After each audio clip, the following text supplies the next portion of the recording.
ko ngā pito kōrero o te wā, tonight on Metro News. Car buyers to be hit with new rebate rules. We find out the reason for high flour prices. And we take a look at what makes the perfect coffee.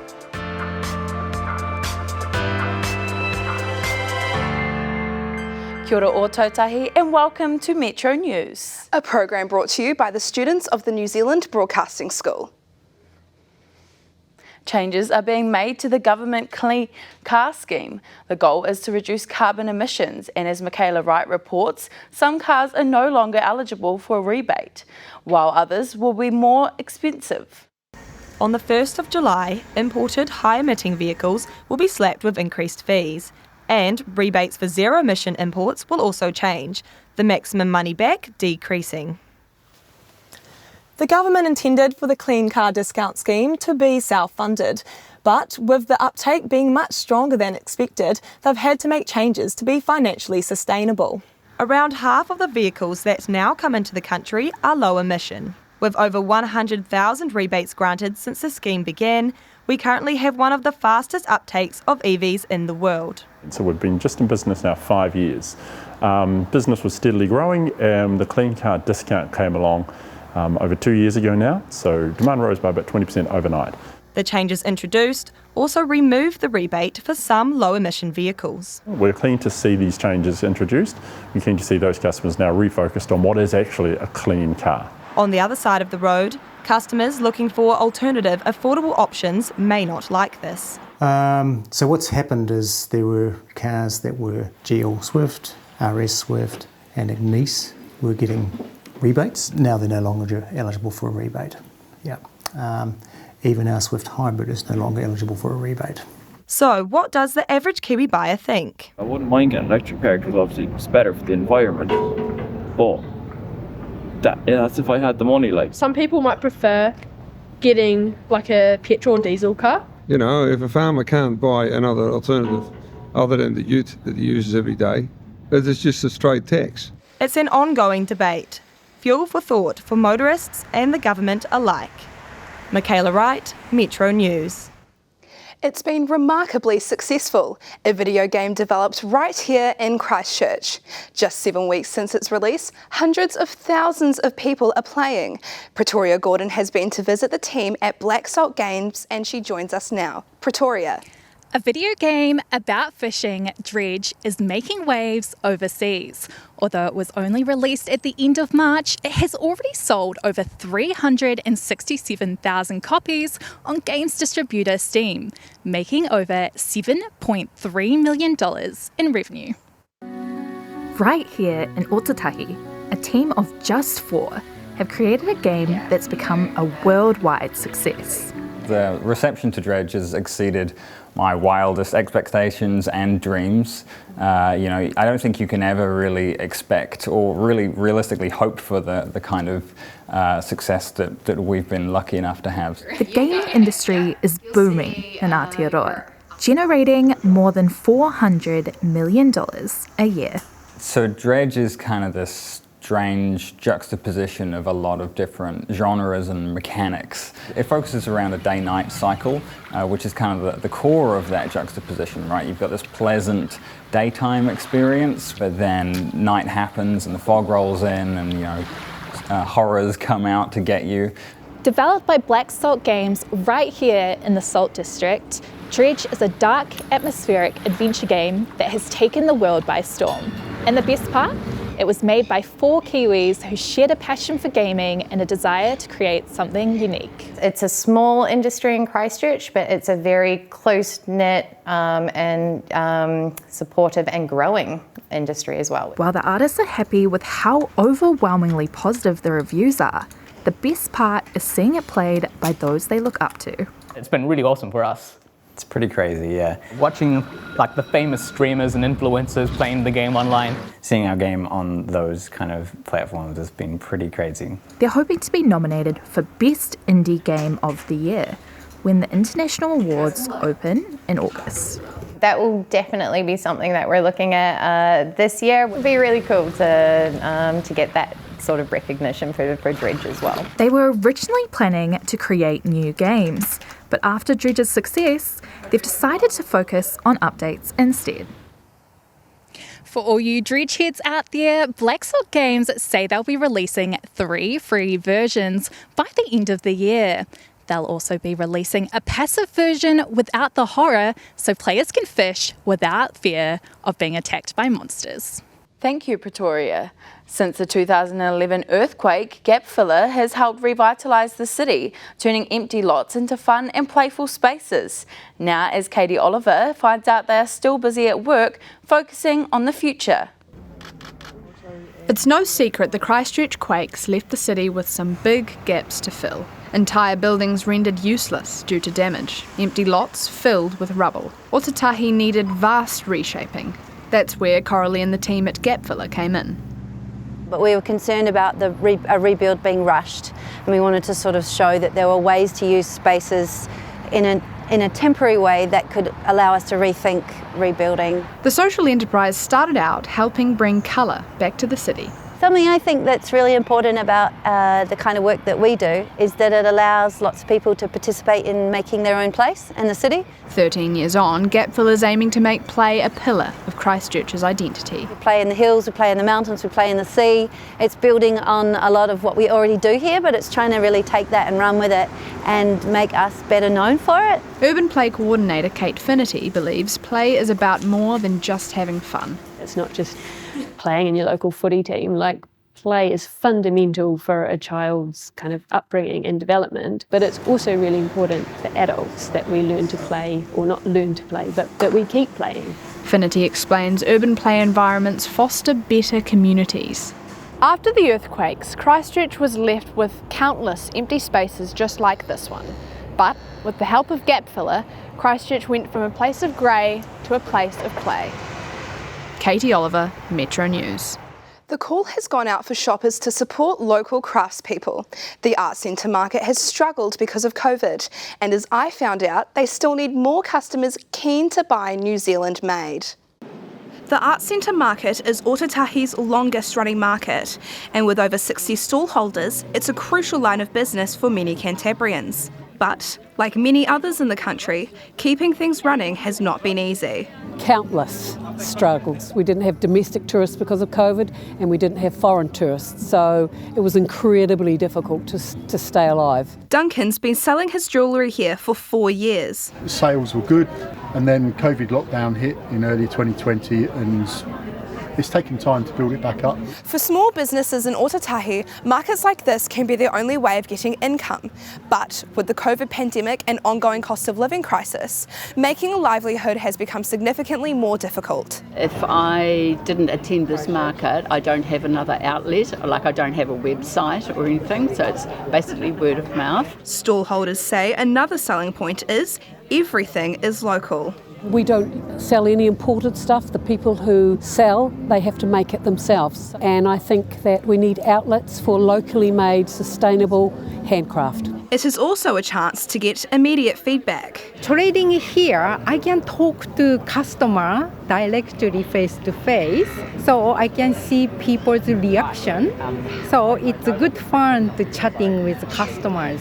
It gets me meeting people, and the thing is, if I did my ring sales online, you can't try before you buy. For most stallholders, this market is their livelihood. They're absolutely important because they bring vibrancy, they bring life, they bring a taste of New Zealand, for example, to tourists, and they support small business people because this is exactly what markets are. They're small businesses. Small businesses keen to brighten up your Sunday morning. Isabella Adams, Metro News. FIR Kene coming up next. Sport fees are rising to match inflation and parents aren't happy. And speaking of costs, florists are also pushing up their prices.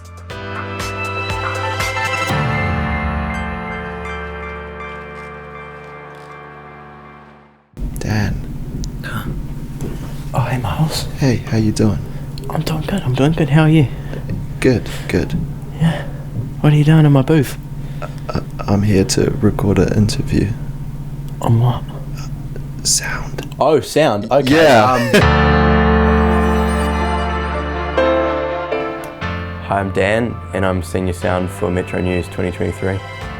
Basically, I do a lot of things that encompass sound, so I mix the live show from here in the sound booth, and I also record the voiceovers for all the stories that are going out to air.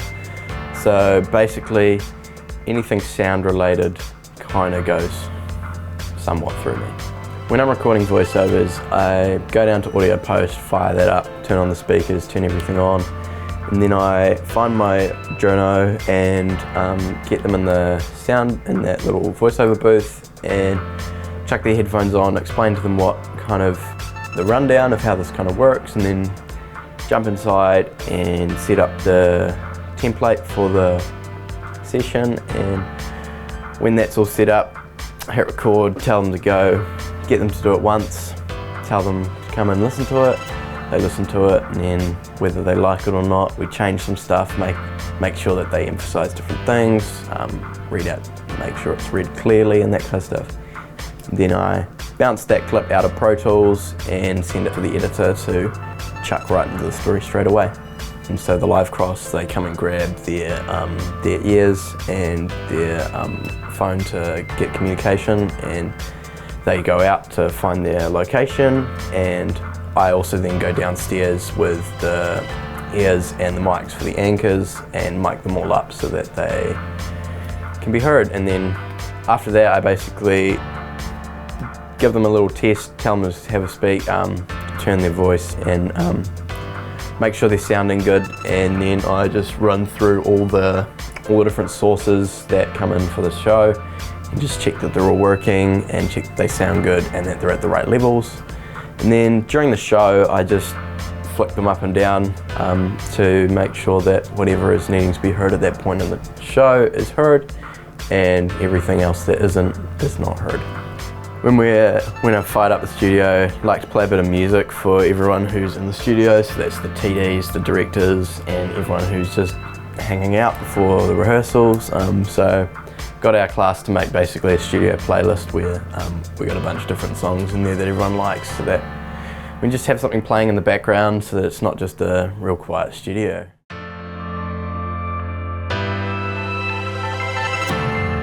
No mai anō, welcome back.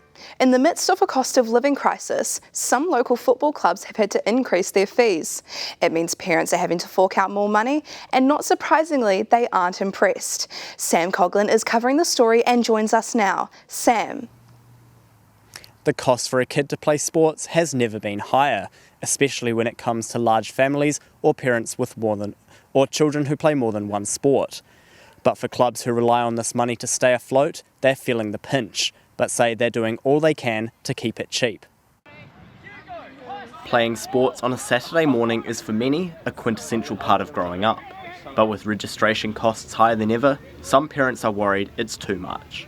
I'm concerned that football fees seem to be going up every year, and for a lot of families they're quite unaffordable, particularly for people who have more than one child and you're paying for 2 or 3 or even 4 or more kids. Clubs say there's very little they can do. But there are operating costs, there are running costs that we are not immune to either, in the same way that people go down and your veggies and everything are more expensive at the supermarket.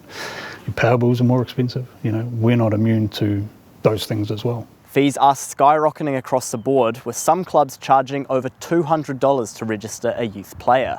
But keeping costs down is a challenge for everyone, and often downright impossible.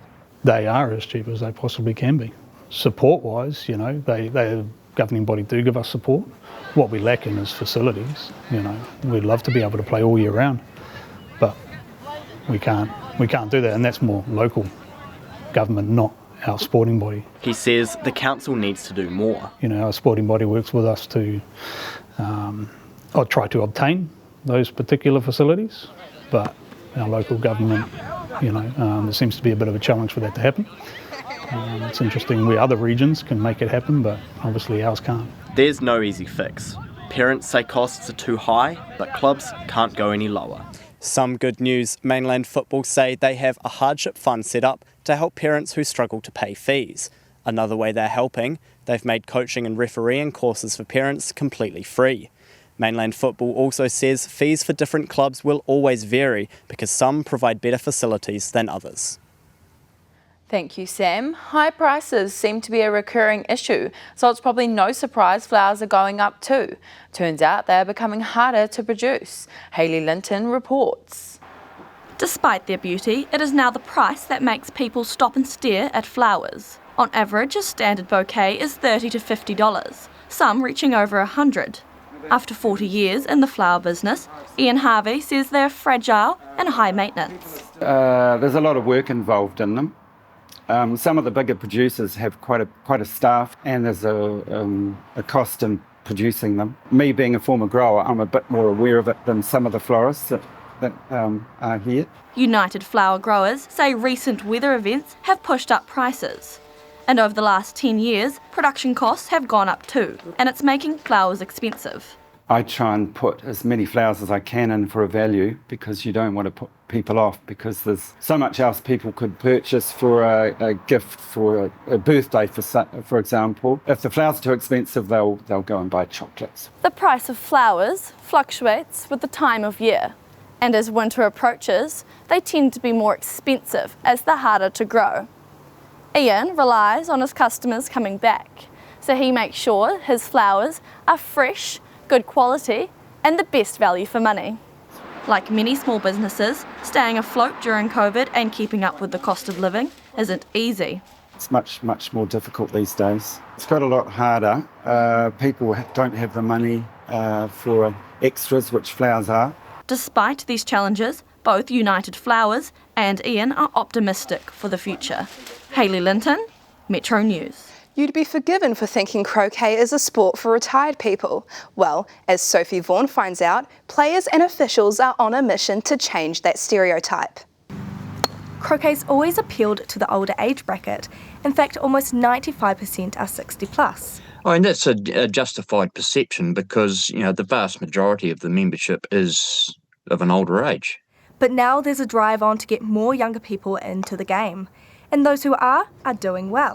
We have got youngsters under 21s and in the 20s representing New Zealand overseas, nationally and locally. But what's keeping the number of young players low is people's perception of the game. All through high school, we kind of got made fun of a little because croquet is not your generic sport. It's kind of people called it an old person's sport. And sometimes the backlash can come from the older players. Not liking that these young people were coming along and doing better than them in a sport that they'd played for quite a long time. But negative notions haven't stopped these young people from becoming champions. We're all pretty high in the world rankings now, so it's really cool to see your hard work pay off. Something I love to do is to play sport and be competitive, and it kind of ticked all the boxes for me in terms of what I wanted from a sport. Those who play the sport agree on how to get people involved. Same as any other sport, I think, or activity, just have a go. Come and have a go. Just give it a go, really. Definitely something that I would encourage people to try. So maybe it's time to encourage the young people around you to embrace the mallet. You never know where it'll take you. Sophie Vaughan, MetroNews. Canterbury Rugby is collecting pre-loved boots for players in Hawke's Bay. Following Cyclone Gabrielle, many people lost valuable items, including rugby boots. Now locals have started up Boots for the Bay to give those players the chance to get back on the field. Now a story for the caffeine enthusiasts. Have you ever wondered how your coffee goes from bean to cup? Whether you like yours black or white, cold or hot, our reporter Freddie Wilkie finds out what makes a great coffee. It can be long or short, flat or fluffy, but how does coffee get made? A trip to a local roastery shows just what goes into the perfect brew. So we'll select different coffees that we've tried depending on how they match up to what we need and bring them in. They land in the roastery out the back. The process from there is to figure out our recipe, how much of each coffee will go into our blends and what characteristics they'll bring to the blend. From there, we'll make up the production roasts. So we blend those into a 30 kg or thereabouts bucket, suck them up top and drop them into the roaster and roast the coffee. This machine will take the raw beans and heat it to temperatures around 230 degrees Celsius for a proper roasting. Once done, they'll fall out into the hopper where a fan blows air through the beans to rapidly cool them. With the rise in inflation, it seems as though Kiwis are cost-cutting left, right and centre, but they're still making an exception for the morning cup of coffee. Next step, they're bagged ready to go to the barista. At a very basic level, they grind it down and put hot water through the coffee under pressure, and that extracts flavours out of that coffee. To get the best out of your coffee, you want to be being consistent. If you have your coffee with milk, the barista needs to steam it. And again, you want to make sure you're not overheating milk, you're not underheating milk. No one wants to order a cappuccino and get a flat white. No one wants to order a flat white and get a cappuccino. Been there, done that. Now stay grounded and enjoy a magnificent coffee. Freddie Wilkie, Metro News. And now for the weather. It was a cloudy day in Ōtautahi, reaching a high of 13. Cantabrians can expect an overcast evening going down to a low of 9. Tomorrow will be a rainy day with a high of 12 degrees. That's all for Metro News tonight. For those stories and more, head over to our website metronews.co.nz, or you can find us on YouTube, Facebook, Instagram and TikTok. We'll be back tomorrow. Ko Isabella Adams aho. Ko Halle Taite-Pitama aho. Thank you for joining us. Mā te wā ōtautahi.